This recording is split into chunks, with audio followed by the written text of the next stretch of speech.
السلام عليكم ورحمة الله وبركاته. ازيكم يا حبايبي، عاملين ايه؟ يا رب تكونوا بخير. معاكم أميرة ثابت. النهاردة هنعمل المربى الفراولة بطريقة سهلة جدا جدا وبتبقى أحلى من بره. يعني المربى الجاهزة ديت حاجة ودي حاجة تانية خالص. التانية بيبقى فيها جلوكوز وبتبقى تقيلة قوي مسكرة قوي، لكن ديت بتبقى حاجة ايه بيور يعني، حلوة جدا. دولت 2 كيلو فراولة وكيس سكر كيلو. طبعا الفراولة بيبقى المقدار بتاع الفراولة نصهم سكر، يعني جايبة كيلو فراولة بياخد نص كيلو سكر، جايبة 2 كيلو فراولة بياخد كيلو سكر، بيبقى مظبوط وحلو قوي. وليمونة، لو كيلو فراولة بيبقى نص ليمونة، لكن دولت 2 كيلو يبقى ليمونة كاملة. وطبعا الفراولة ديت لما بتعمليها في البيت بتبقى احلى واوفر من بره بكتير. بطرمان المربى بتاعت فيتراك، البطرمان الصغير ب25 جنيه.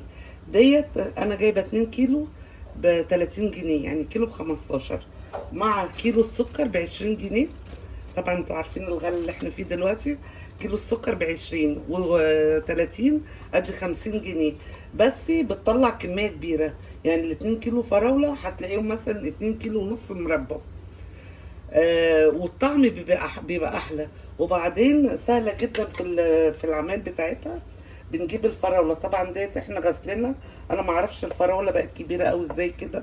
طبعا الفراولة البلدي اللي بتبقى صغيرة بتبقى زي ديت كده، لكن ديت انا معرفش هي كبيرة، بس مش مشكلة.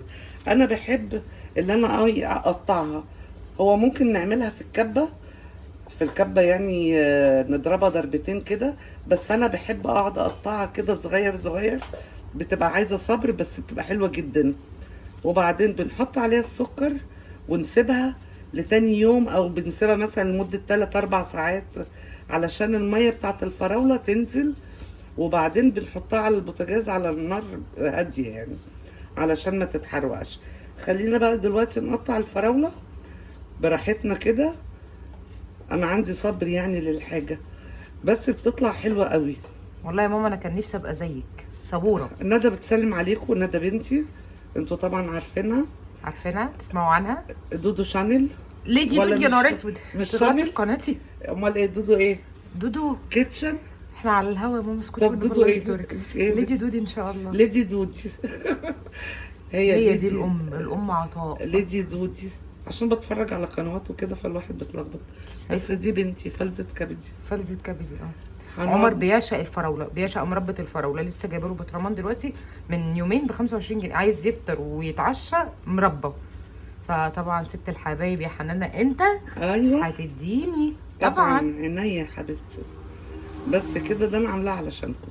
القشطه. بص انا عامله مربى فراوله، بس طبعا البطرمان خلص. شايفين حمار بصوا وحلاوه. لونه حلو ازاي، بس طبعا قرب يخلص. مفيش الا دولت. فقلت ايه، كويس ان الفراوله كتيره. بصوا بتلمع ازاي وحمرا.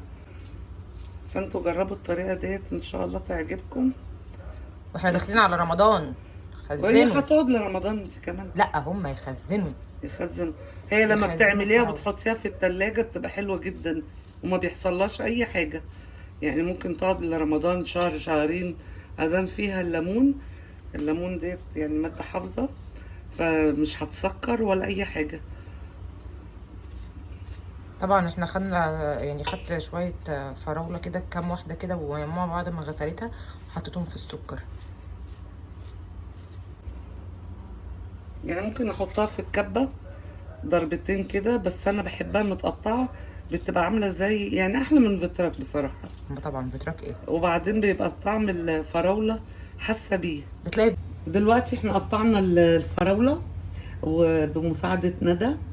ساعدتني، جابت البلانشة وقعدت تقطع فراولاية فراولاية وتعملها كده يعني بالطول كده وبعدين بالعرض. قلت لها انا لو وقفت قدامك هتشل.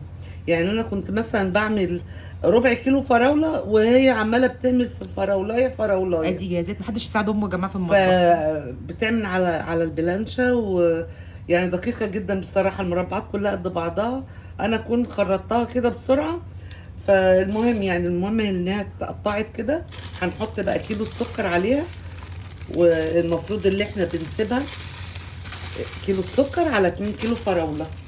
بنسيبها بقى كده ونقلبها، والمفروض اللي احنا نسيبها مثلا بتاع 3 ساعات علشان تنزل ميتها قبل ما نحطها على البوتاجاز.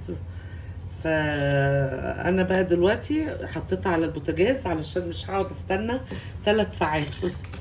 هحطها على البوتاجاز واوطي عليها، وطبعا بتبقى ايه ايديا فيها على طول علشان ما تتلسعش. نقلبها كده كده كده كده كده، وبعدين لما تنزل ميتها وتاكلوا بقى منها كده وهي كده بقى. وكده يا كده. سلام. اما تغلي بقى كده هنبتدي بقى ايه نشيل الريم من عليها. لازم الريم يتشال طبعا. خليكم معايا لما تنزل ميتها والحاجات دي. احنا كده حطيناها على البوتاجاز وموطيين عليها، وايه تبقى ايدينا فيها كده اهوت. بس طبعا هي لسه ما غليتش. نخليها كده على نار هاديه ونغطي عليها، بس نبقى ايه متابعينها على طول. طبعا بنقعد نشيل الريم كده، لازم يتشال من على المربى علشان ما يبقاش ايه بعد ما المربى بتخلص لو ما شلناش الريم بيبقى شكلها زي كتويله كده ابيض، بيبقى شكلها وحش قوي. لازم نشيل الريم كده لوحده، وتبقى عيننا على البوتاجاز علشان ما تفرش، وموطين عليها كده. الفراولة بتاعتنا اهي بتغلي وقربت على الانتهاء. هنعصر ليمونة، بسم الله. ادي نص وادي النص التاني.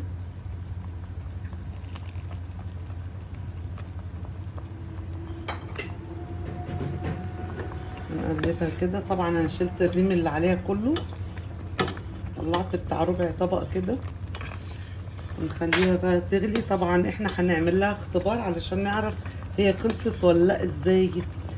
هنجيب طبق ونحط عليه شويه وهوريكم دلوقتي، بس تغلي غلوتين كده ونشوف.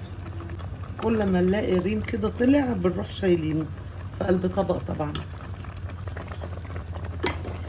كده خلاص قربت تخلص. طبعا علشان نعرف اذا كانت خلصت ولا لا هنعمل ايه؟ بناخد معلقه كده، بسم الله، نعمل لها اختبار ونشوف. نوطي بقى كده. هي طبعا عايزه تبرد شويه ونشوف. بنعمل كده خط كده، لو جه على بعض بيبقى ايه لسه ايه. هي كده خلاص قربت، لان يعني ما يجوش على بعض على طول. فكده الاختبار نجح الحمد لله. في بقى تركية كده احنا بنحب نعملها، اللي احنا بنجيب جيلي اهو. ده جيلي دريم. هو بصراحة عندي يعني انا مش جايباه مخصوص عشان المربى. هنحط كيس جيلي، ده بيعزز الطعم وبيخلي لونها حلو قوي وقوامها حلو. ولو ما فيش مش مشكله، لانها يعني ما بتاثرش قوي. كده كده المربى ان شاء الله حلوه. فاحنا ايه، بما ان الجيلي عندي هناخد الكيس كده ونحط عليه ايه نص كوبايه ميه من الكاتل، ميه سخنه. هو بس ندوب الجيلي وخلاص. الحبه دولت يعني اقل من نص كوبايه، وندوب الجيلي. هو احنا لو حطينا الجيلي في المربى على طول كده ايه اللي هيحصل؟ هتكلكع. ادي بتاع ربع كوبايه ميه او نص قله، وندوبهم كده ونروح حاطينهم. ده لو عندكم، ما عندكمش ما فيش اي مشكله. وبحطها كده بتدي لون حلو قوي وطعم، وتخلي المربى بتلمع كده وجميله، والقوام بتاعها بيبقى حلو قوي. هو كده خلاص خلصت المربى، وبألف هنا وشفا. جربوا الطريقه ديت وقولوا لي طبعا طلعت حلوه ولا مش حلوه، ولو حلوه اعملوا لي لايك. شكرا.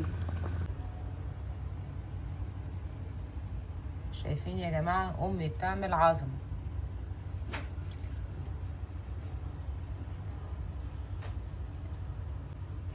دلوقتي طبعا المربى خلصت. تبصوا في الجيلي بيدي لون حلو قوي، ولو ما فيش جيلي برضه هتلاقي اللون هو بس يعني الجيلي بيعزز الطعم شويه.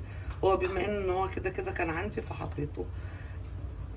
والسمك بتاعه اهوت، يعني ما يبقاش خفيف وما يبقاش تقيل قوي. طبعا لما بيبرد بيتقل اكتر. يا رب الطريقه تعجبكم، ولو عجبتكم ما تنسونيش في اللايك.